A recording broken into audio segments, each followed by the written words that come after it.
नमस्ते। आज हम एक बड़ी ही क्लासिक कहानी में गोता लगाने वाले हैं।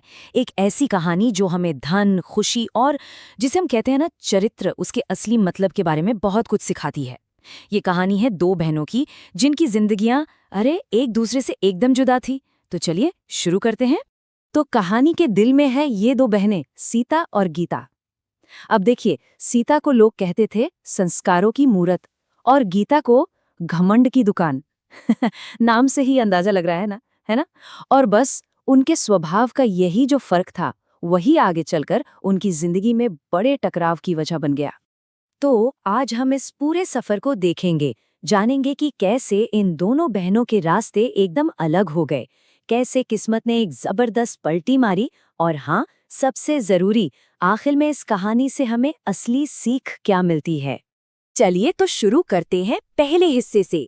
अब मजे की बात यह है कि दोनों बहनें एक ही घर में एक साथ पली बढ़ीं, लेकिन उनका जो स्वभाव था वो जमीन आसमान का फर्क वाला था, बिल्कुल उल्टा। तो सीता कैसी थी? एकदम विनम्र, दयालु, मतलब ऐसी कि सब उसे पसंद करते थे। और दूसरी तरफ थी गीता। उसे अपनी खूबसूरती और तेज दिमाग का बड़ा घमंड था, और उसे ना एक बात बहुत चुभती थी कि सब लोग सीता की ही तारीफ क्यों करते हैं। और यही जलन, आप जानते हैं, उसके दिल में धीरे धीरे एक जहर की तरफ फैलती गई।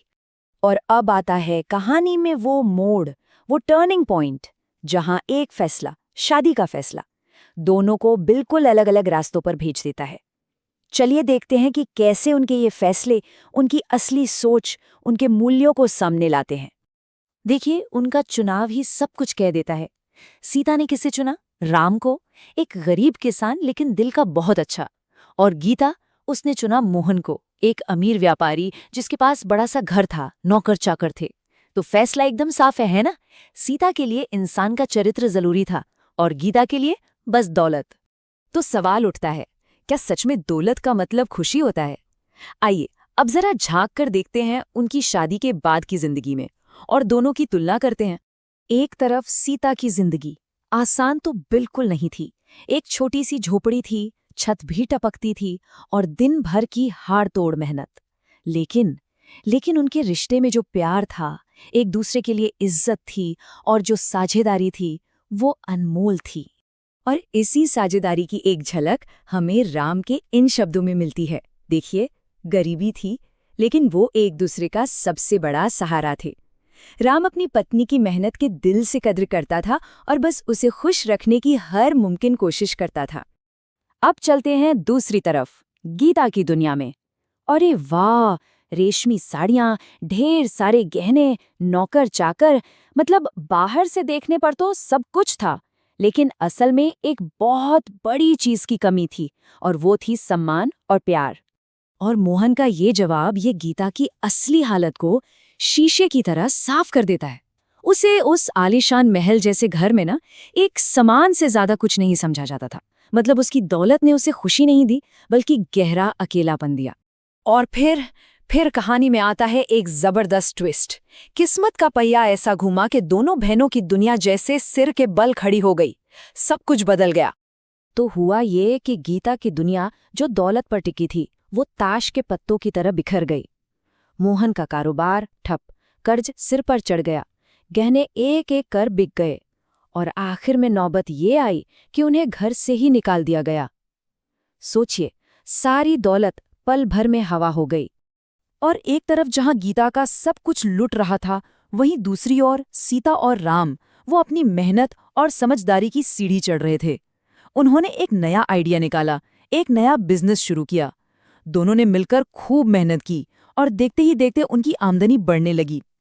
देखिए, उनकी सफलता जो थी ना, वो उनकी साझेदारी और सच्ची मेहनत की नींव पर बनी थी, किसी दिखावे पर नहीं।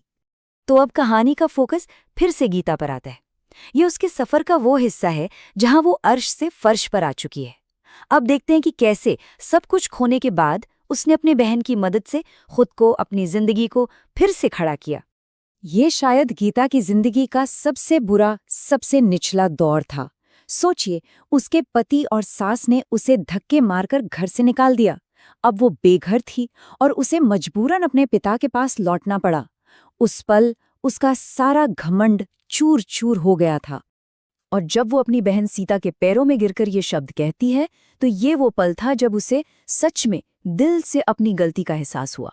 ये उसके पछतावा का क्षण था। उसे समझ आ गया था कि उसके साथ जो भी हो रहा है वो उसके अपने ही कर्मों का नतीजा है। जैसा बोया वैसा काटा। और इसके बाद गीता में जो बदलाव आया वो जबरदस्त था। सोचिए, जो औरत कभी नौकरों पर सिर्फ हुक्म चलाती थी, अब वो खुद सुबह सुबह उठकर खेतों में काम कर रही थी, बाजार में सब्जियां बेचने में मदद कर रही थी। असल में उसने अपनी मेहनत की कीमत को पहचाना और उसे सम्मान देना सीखा।